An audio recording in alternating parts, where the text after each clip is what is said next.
-30. No voices, no movement, no signs of life. At first, the cold is the only thing you notice. Not the kind of cold that makes you shiver for a moment and then pass it off as winter weather, but a cold that feels deliberate, as if it has weight. The air is sharp enough to hurt. Every breath burns the lungs, slow and controlled, because breathing too fast feels dangerous. The world is pale and quiet, wrapped in a frozen stillness that doesn't seem meant for people. I stand at the edge of what used to be a road. The map on my phone lost its signal miles ago, and the battery died shortly after, leaving me with nothing but the landscape in front of me and the sound of snow crunching under my boots. The road fades into white, swallowed by drifts and time. There are no tracks ahead of me. No tire marks, no footprints, just untouched snow stretching toward the horizon. -30 isn't just a number. It changes the way everything behaves.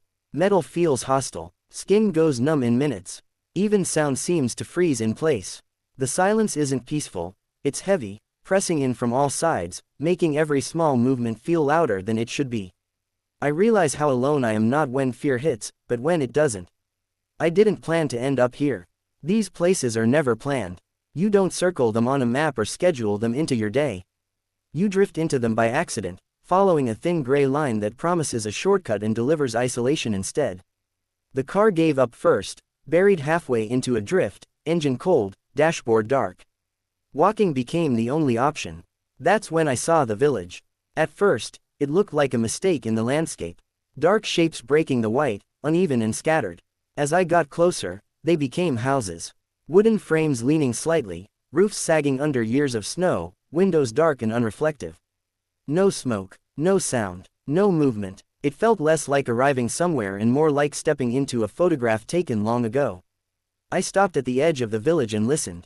Nothing answered back. There's something unsettling about a place built for people that no longer has any. Streets without voices, homes without warmth. It feels wrong, like walking into a room after everyone has suddenly disappeared. The wind moved through the empty space, lifting loose snow and carrying it between the houses as if the village itself was breathing. I walked in. Each step felt intrusive, as though I was disturbing something that wanted to remain undisturbed. The snow in the streets was deep and clean, untouched. No recent signs of life. Just old fences half buried, frozen gates hanging open, and power lines drooping under ice, connected to nothing. The first house I entered resisted me. The door was warped, frozen in place, and when it finally opened, it did so with a sound that echoed far too loudly in the quiet. Inside, the air was stale and cold, but different from the outside. Still, preserved. Light filtered through a single window, revealing a small table, a chair pushed in neatly, and a cup lying on its side as if someone had been interrupted mid-motion. That cup stayed with me. Not the furniture, not the walls. That one small, ordinary object made the emptiness real. Someone once held it, someone stood right here, lived an entire life that ended or moved on, leaving this behind. Whatever happened, it happened slowly enough for the cup to remain, waiting for hands that never came back. I sat down, letting my pack slide to the floor, listening to the building creak as the cold tightened its grip. The wind outside pressed against the walls, testing them, finding weaknesses. This place wasn't dead, it was waiting, waiting for collapse, waiting for memory to fade completely. In cities, silence is rare. Even at night, something hums, something moves. Here, silence had depth. It wrapped around me, forcing my thoughts inward.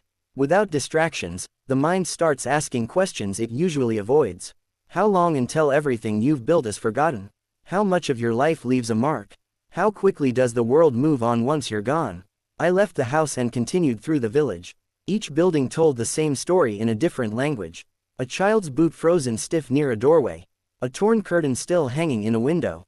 Faded photos curling on a wall, faces staring back from another decade.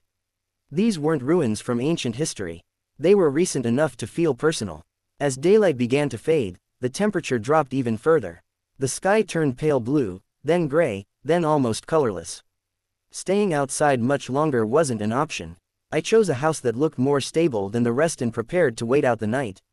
The darkness came fast. Inside, with only a headlamp cutting through the shadows, the village felt closer, heavier. Every sound, wind, shifting snow, the creak of wood, felt amplified. I lay there fully dressed, wrapped in my sleeping bag, listening to the cold work its way through the structure around me. It felt less like shelter and more like a truce. Sleep came in fragments, half dreams filled with warm lights, voices, kitchens, laughter. I woke up more than once, unsure where I was, the silence snapping me back into reality every time. When morning arrived, it did so quietly. The sky lightened, revealing the village exactly as I had left it, unchanged. I stepped outside and took a deep breath of air so cold it felt clean enough to reset something inside me. For a moment, standing there alone in that frozen place, I felt something unexpected. Gratitude. For movement, for warmth, for sound, for the simple fact of being alive in a world that can still feel this vast and indifferent. Places like this strip everything down. No noise, no crowds, no distractions, just you and the reality that nothing is permanent. I didn't stay long after that. These places don't ask you to linger. They ask you to remember. As I walked away, the village slowly disappeared back into the white, houses dissolving into the landscape until they were nothing more than dark suggestions on the horizon. Soon, even those were gone.